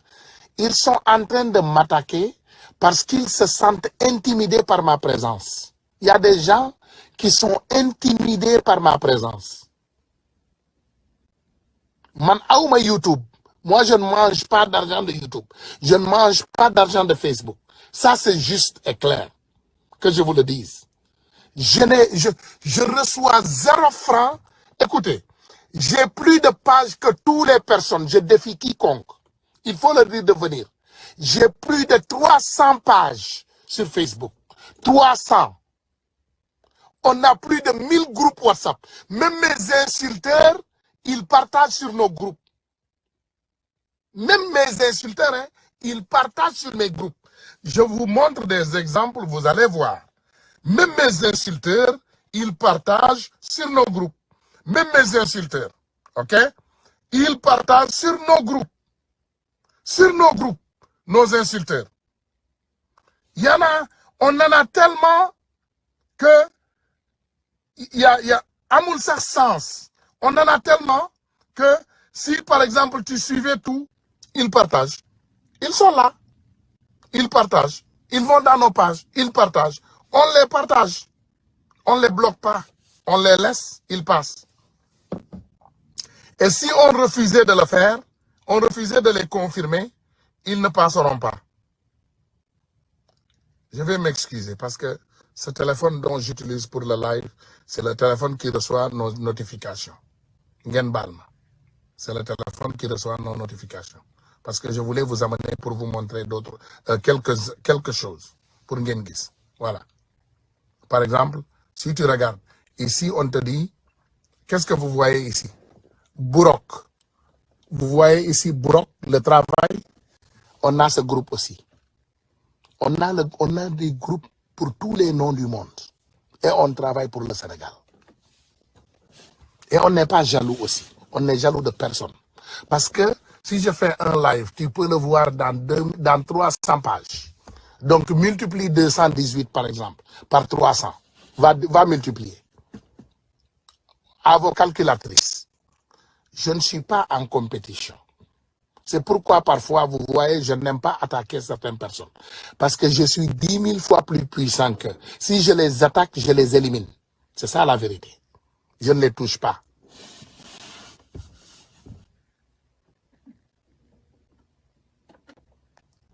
Les vrais kémites ne peuvent pas que vous supporter parce que vous participez à l'éveil de la conscience africaine. Voilà. Je ne sais pas ce que tu veux dire, mais en tout cas, je m'en tape. Ce qui est important, mes amis, j'étais venu pour discuter avec vous, pour vous dire qu'on doit se concentrer sur le président Ousmane Sonko. Pendant que nous sommes là, à se manger la chair, à se fustiger, à faire la guerre, ils sont en train de comploter sur le dos du président Ousmane Sonko. C'est ça la vérité. Ñu ngi ci procès moral bu garaaw a garaaw. Ils sont là, ñu ngi ci tapale. Écoutez quelqu'un comme Aïssata Diop Fall. Écoutez. Dama bëgg déglu Adji Sarr di wax publiquement ne man dama nekk en état. Man dégguma ko. Li ma dégg mu koy wax mooy mosuma wax ne dama nekk en état. ba may laaj kan moom am man na ko ki nga xamante ne mooy Ousmane Sonko. peut-être que xamoon ne jour boobu noonu la sama patron yëg ne man dama am.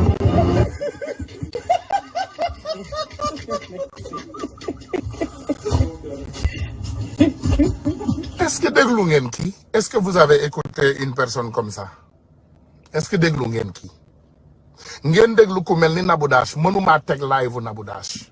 Je ne peux pas mettre le live de Nabou Dash. Je ne peux pas le mettre. Parce que Nabou Dash, il s'est permis de marcher dans nos cerveaux. Elle est très suivie. Les Sénégalais la connaissent. Nabou Dash, c'est une amie intime de Gabriel Kane. Moi, Gabriel Kane, ni là. C'est des meilleurs amis.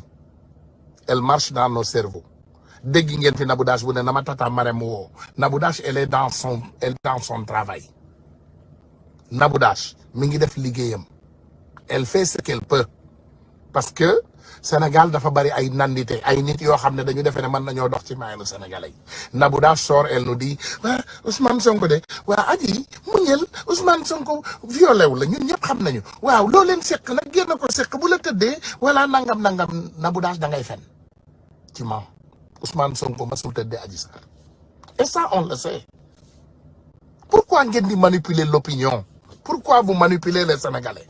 Pourquoi vous marchez dans nos têtes? Pourquoi ngeen di fooye xelu Sénégalais? Pourquoi vous marchez dans nos têtes? Gis nañu avocat bu dem ci télé TFM mu taal carrément adduna bi yëpp di ko seetaan. TFM laa la wax de. Xam nga lu mu fa def? Mu jël audio bu ñu manufacturé. Audio boo xam ne Sonko mi ngi doon wax ci Macky Sall.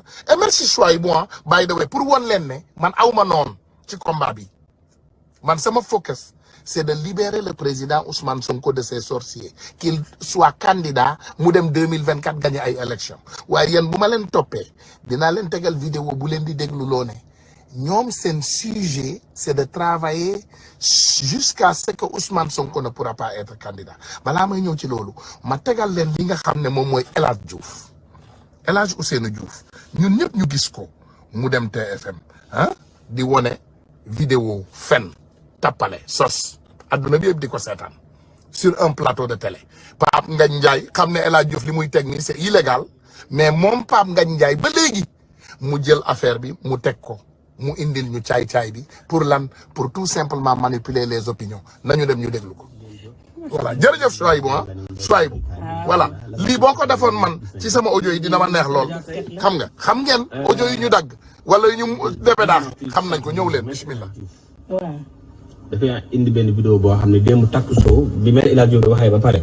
takku soo moo doon tontu maître El Hadji Diouf ci internet bi. takku show waaw. bul fàtte ni 6 mois ci ginnaaw. coow lii maître El Hadji Diouf yàlla yóbbu ko ca TFM naan déglu li Sonko wax. defoon nañ ko fii dafa waaw léegi dañ ko dagg dugalaat ko ci. loolu la moo doon tontu maître El Hadji Diouf. léegi maître nag victime lu tax mu nekk victime nag. moom lañ bëgg lu tax mënoo woon indiwaat loolu. moom lañ indi boobu. waaw mais dañuy déglu di maître ba pare. d'accord télé ba mu dem wax dëgg yàlla ma jàpp ne télé bu crédible la. lam fa toog di ko wax ñu dem xooli premier élément bi lan la maître wax démb ca TFM. après ñu dellu si waat. écoutez ah.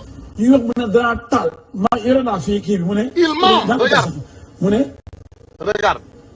almet bii taal dëgg bi am naa ko. déglu leen lii regardez ça. am na béykat boobu. flagrant. kii il faut que moom kii moom Sénégal la bañ. Sénégal la bañ mu ngi nii mu ne almet bii taal dëgg bi am na ko. mu dégg mu wax mu ngi nii mu ngi nii maa la ko jox léegi. parce que sinon boo ko tegul dafay mel ni wax na ko. dama la ko tegal. mosuma dégg fenn fu Ousmane Sonko waxee ni almet bii taal dëkk bi yore naa. maa la koy tegal kii koy bu la gën a métti. maître maa koy tegal en attendant nga koy trouver.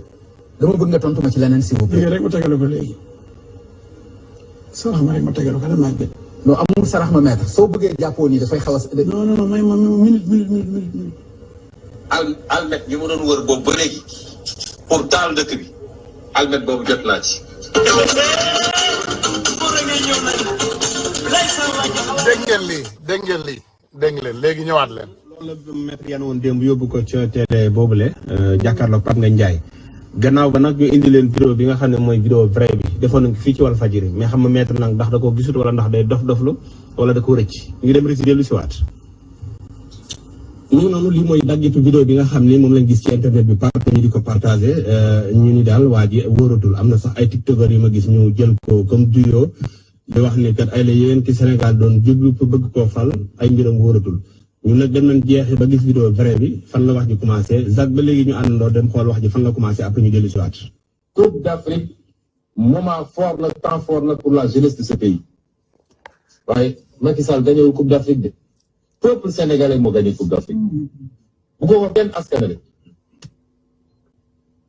donte mooy président de la République dinañ ko ne félicitation waaye kenn ku nekk ci ñun war nañ ko wax mun a félicitation parce que kenn ku nekk supporté nga ñaan nga encouragé nga ñaq nga ci kanamu télé bi footballeur yi nag waxuma seen affaire mais comme temps fort jeunesse bi la mu ne am naa almet gi ma doon wër boobu ba léegi pour taal dëkk bi almet boobu jot naa ci. voilà mi ngi noonu Fatou Seye Ndir élément bi mi ngi nii. xam nga lii yaatu la lii mi ngi nekk. xam nga lii mooy lâcheté ci société. grand monsieur Abdou Diédhiou Kasumay maa ngi lay ziare Abdou maa ngi lay ziare bu baax mais Abdou ne fait pas d'erreur de communication moo tax ma épinglé la je n'ai absolument pas fustigé une personne dégguloo ma benn yoon ci sama biir kàddu yëpp ma fustigé Mollah Morgan donc parfois il faut faire attention à ce qu'on dit parce que day rediriger débat foo xam ne nekku fa xam nga yow ku lire sa commentaire bi day ne Ousmane Tounkara est en train de fustiger Mollah Morgan un petit frère qui m'appelle qu'on parle chaque jour je te dis Mollah Morgan et Ousmane Tounkara ils s'entendent chaque jour bi ñu mujjee déggante démb ci guddi la presque 1 heure de temps c'est mon petit frère c'est quelqu'un que je respecte c'est quelqu'un qui fait son travail de sa manière et moi je fais mon boulot de ma manière donc c'est seulement faire une dañuy bëgg a indi clarifier foofu rek pour encore mu leer voilà donc il y a pas de fustiger Mollah Morgan merci beaucoup léegi ñu continuer ci waxtaan bi nga xam ne moom la ñu doon waxtaan gars yi man maa ngi ci focus 2024 de xam nga kañ laa tàmbali focus 2024 2022 bi mu tàmbalee laa tàmbali focus 2024 élection législative dafa jot ma campagne député yi ñu war a fal Sénégal yëpp ñu fal leen élection locale jot ñu campagne li ñu war a fal maire yi ñu war a fal yëpp ñu fal leen loolu moo am élection législative bi mu jotee fii ci Amérique man dama sol sama yére dem campagne amul nag sama xarit yi waa Pastef les braves dames que je connais comme ay Marie-Jeanne ay ñoom Aïcha Touré ay sama frères yi bari nañ fi ku lim juum la Grande Ndiaye ils sont là mais boo leen woowoon téléphone nga woowaa Pastef yëpp nga leen kan moo gën a campagne Ousmane Tounkara kenn mënul wàccee sama loxo ak grand Mame Thierno Ndiaye macha allah amul benn doomu aadama qui peut me descendre la main kan laa ko amel je le dois à qui man kan laa amel pour dem campagne je suis allé en campagne pour élire les députés du président Ousmane Sonko mais je ne le dois pas man ameluma kenn dara je l'ai fait par conviction man maa jël sama temps sama énergie sama essence sama xaalisu bopp ma daw ma dem xeex pour que le président Ousmane Sonko ait le maximum député et Yewwi Askan Wi loolu kan moo ma ci fekk ku ko mën a dindi waxal quand on appelle aux cotisations damay dem ma cotiser parce que c'est ce que le président Ousmane Sonko a besoin dafa ne ñu cotiser la dernière fois c'est le samedi passé ah le samedi passé la ñu doon def fundraiser ma dem yàlla dimbali ma woo sama benn xarit bu laa biir ma ne ko kaay nga laawee ñu biir écoutez-moi un patriote ma woo ko ma ne ko diw mu ne ma waaw ma ne ko kaay nga laawee ñu biir viens nous assister à notre fundraiser il est venu il a donné 9000 euros écoutez-moi hein 9000 euros parce que yéen ñi nekk Europe laay waxal euro ak dollar presque nii la léegi tête à tête il a donné 9000 dollars 4000 et l'autre 5000 promis 9000 dollars et moi je donnais 1500 dollars 500 et 1000 promis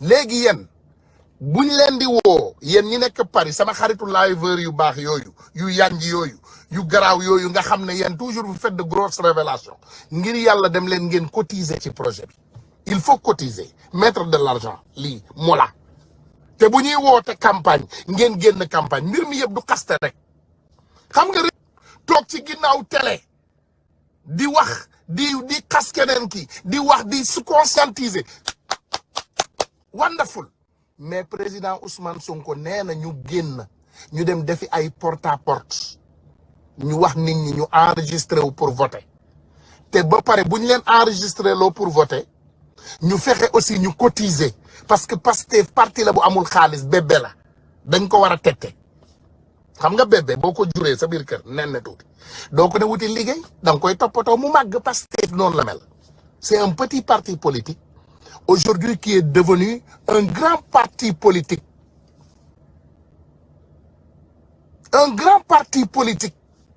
pour ñu xeex mais sama yeneen xarit yi moom ñu ngi ci ay woote licci waaw kaay la ñu indil licci Ndeye Khady Ndiaye boo leen ko defaree licci dajale 1 million ngeen yëkkati 250 000 jox ko ngeen ne ko li ci des nag da ngeen ko bokk ak ay nit et pourtant vous avez utilisé le nom de Ndeye Khady Ndiaye pour faire le licci. Arrêtons les manipulations, arrêtons les mensonges, arrêtons d'essayer de salir nos frères et nos sœurs. Loolu du yoon yàlla dëgg la bëggul fen barki démb ba léegi yéen a ngi fi di tëbaka dal pourquoi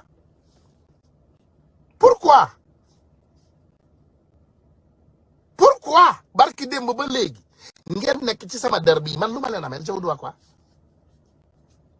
ay fen ay sos ay tappale Mollah Morgan taal na live am muy sama rakk ju baax mu ne leen vraiment il se sent dégoûté parce que y a Gabriel Kane qui m'a appelé dans un live j'ai participé avec mon frère Mollah voilà Mollah son téléphone était faible parce que déjà damay leeral dara mënuloo muter benn nit ci téléphone yéen ñaar ñëpp ci benn live bi ngeen ne y a un seul bouton de mute quand je mute Mollah damay muter sama bopp loolu mooy dëgg quand je mute Mollah damay muter Ousmane Tounkara donc mënumaa muter Mollah loolu mooy dëgg c'est ça la vérité léegi naka lay jëlee ku mel ni Mollah ma yor ko ci ab live ñu indi ku mel ni Gabriel Kane woote ci live vous me dites que vous les Sénégalais vous me dites les mêmes Sénégalais qui parfois je vois ils invitent des personnes de tous bords et ils parlent avec des personnes de tous bords ils me disent pourquoi Gabriel Kane a appelé ton téléphone sama téléphone yéen a koy fay c'est vous qui payez mes factures C'est vous qui venez chez moi et payez mes factures. C'est vous qui allez me dire avec qui parler, avec qui ne pas parler, avec qui madame, yena may wax du may dundé sama adina dal. J'ai 49 ans, je vais laisser mes petits frères et mes neveux et mes fils me dire comment vivre ma vie. Je vais vous laisser. Auto bi ma jënd xam ngeen lu jar $100,000. Kan mo may jox $100,000 ci ngeen? Donnez, envoyez-moi $100,000. Allez-y. Envoyez-moi $100,000. Donnez, allez-y, envoyez-moi $100,000. J'habite dans un titre foncier. Boguma par parlo, boguma amna lo xamne mënuma ko won sénégalais yi parce que boguma xam nga boguma melni damay poukare ndax yalla bëggul ko poukare. Vous allez me donner l'argent? Non. Vous allez me changer la vie? Non. Tout ce que vous allez faire, vous allez rester derrière vos écrans, critiquer wa Ousmane Tounkara pourquoi Gabriel Kane woko yena ma mom. Yena ma mom, je appartiens aux Sénégalais. Je ne suis pas d'accord avec Gabriel Kane. Gabriel Kane, boko woyé 3h du matin, dina la né Ousmane Tounkara c'est mon ennemi. Mom néna man ennemi numéro 1 là. Parce que man mënuma and ak ko xamné da ngay comploter sur le dos des Sénégalais. Et j'ai dit à Gabriel Kane, clair et net, je pense que toi, tu es la plus grande comploteuse du Sénégal. Parce que Adji Sarr, tu ne peux pas être derrière elle avec les mensonges. Manulo nek ci ginnaw Adji Sarr ak ay fen. J'ai invité Gabriel Kane pour qu'on demande des questions très précises. Très précises. Très précises la wax. Madame Gabriel, Adji Sarr dafa biir. Gabriel, Adji Sarr amna dom.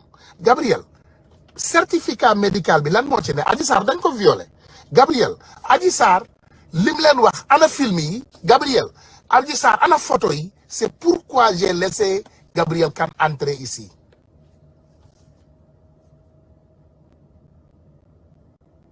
Vous pensez que j'ai laissé Gabriel Kane entrer ici pour que ma def ko lan ma sauver ko quoi ma ne ko voilà Sénégalais Gabriel Kane dugg na léegi baal leen ko ak bu leen ko dóor waay non. Le jour que Gabriel voudra faire ça, elle n'a qu'à appeler les Sénégalais. Naka live. Natal live mom mune Sénégalais yi jéggal leen ma wala mune Sénégalais yi damay xeex ak yéen man loolu lay def su ma amee pour wax j'allume mon live à moi-même. Déglu leen pendant le temps que nous on est concentré sur Ousmane Tounkara moi je suis pas candidat présidentiel au Sénégal hein. Je ne serai rien au Sénégal. Donc attaquer Ousmane Tounkara c'est presque peine perdue parce que man xëccoowuma ak yéen. Léegi écoutons ensemble ce qui est les réelles paroles de suñu frère Pape Ndiaye de Walfadjri. Il a amna lo xamné daf ko wax ça m'a choqué. Allons-y. Procès bu la ci am. ñu ci bari duñ jox comme ni nga ko joxté né procès la ñu jëm. Mais damay dégg ñuy wax né su féké na nañu dem procès mom Ousmane Sonko waru joggé kërëm dem procès. Dans les normes prison la wara joggé dem procès. Est-ce que loolu da koy dëggal? Waaw loolu laaj bu am solo la. Bu fekkente ni doyen des juges dafa décider de joxe noonu day yóbbu mbir mi ñu àtte ko. Faw Ousmane Sonko dem prison. Waaw mën nga ñàkk. Yoon moo ko tëggee moom. Doyen des juges déglu leen bu baax li may wax.